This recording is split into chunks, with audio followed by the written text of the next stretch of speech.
The dust had not yet settled over Metropolis.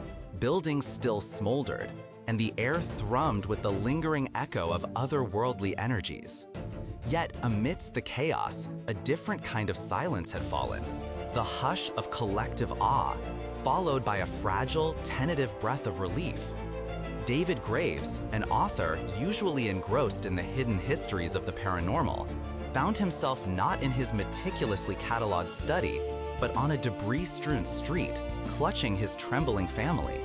He had watched as beings of impossible power and unwavering courage stood against the monstrous might of Darkseid's invasion, saving not just his city, but his very world, and his most precious people. He saw the Amazonian princess, a paragon of truth, the man of steel, a symbol of hope from another star, the dark knight, a shadow of justice emerging from the city's heart, and alongside them, the emerald will of a ringslinger, the swiftness of a speedster, the aquatic might of a king, and the ethereal strength of a Martian. They had acted not as individuals, but as a cohesive force, a united front against an existential threat. In that moment of profound revelation, Graves found the words that would resonate through history. He saw them as more than just heroes. He saw them as a collective, a pact, a beacon. He called them, in his heart and in the pages of the book he would soon write, the Justice League. His book, aptly titled Justice League: Gods Among Men, became an instant sensation. It wasn't just a chronicle of the invasion, it was an eloquent and deeply personal tribute to these extraordinary individuals. Graves, with his background in the unexplained, brought a unique perspective, framing their emergence not just as a global event, but as a pivotal moment in humanity's spiritual and mythological journey. He delved into the profound implications of their existence, their moral compass, and the sheer audacity of their heroism. The name he had coined, born from an author's inspiration and a survivor's gratitude, was quickly embraced by the public and eventually by the heroes themselves. It was a name that embodied their purpose, their unity, and the very hope they represented. For years, David Graves remained a respected, albeit peripheral figure in their story, the insightful chronicler who had given them a name. However, the currents of life are unpredictable, and even the most ardent admirers can be broken by the relentless tides of personal tragedy. The details are painful, veiled in the quiet suffering of a private anguish, but the outcome was devastating.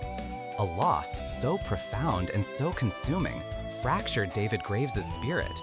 The man who had once seen gods among men now saw only the agonizing limitations of power, the inherent unfairness of a world that even demigods could not fully protect. His quest for understanding, once driven by academic curiosity, twisted into an obsessive hunt for control, for a power that would ensure such suffering could never touch him again. The admiration curdled into resentment, the gratitude into a bitter sense of betrayal, not by the League directly, but by the cosmic indifference they seemed unable to conquer. Warped by this profound sorrow and his newfound, desperate ambition, David Graves began his terrifying transformation. His intimate knowledge of the heroes, painstakingly gathered for his acclaimed book, their individual strengths, their vulnerabilities, their personal histories, even their interpersonal dynamics, became the blueprints for a devastating psychological and physical assault. He knew their fears, their guilt, their moments of doubt. He knew the pressure points of their unity. He weaponized the very insights that had once defined his admiration. The League suddenly found themselves battling an enemy unlike any other.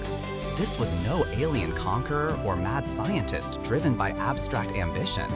This was a villain who spoke their names, who understood the very fabric of their identities, and who targeted not just their bodies, but their very souls. Graves manipulated events, twisted perceptions, and exploited their deepest anxieties, turning their symbol of hope into a source of his pain, and, by extension, into a tool for their torment. The cruel irony was profound, almost unbearable. The Justice League was forced to confront and fight against the very man who had given them their name, who had helped shape their public identity, who had once been their greatest champion. The symbol he had gifted them, meant to inspire courage and unity, now felt like a brand of his betrayal. This unique conflict highlighted a harrowing truth. Sometimes the most dangerous adversaries are those who know you best, those who have walked beside you, even if only in spirit. David Graves' story serves as a poignant reminder that even the most noble intentions, the most profound admirations, can be twisted by the crucible of personal tragedy. The name Justice League, born of hope, became for a time a painful echo of a man's broken heart, and a terrifying testament to the power of intimate knowledge turned to destructive purpose. It was a battle not just for the world, but for the very meaning of their own identity, a fight against a legacy weaponized by its own originator.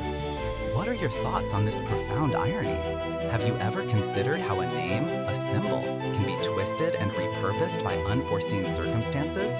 Share your insights in the comments below. And if you enjoyed this journey into the unexpected corners of heroism and villainy, please consider subscribing or following for more stories like this.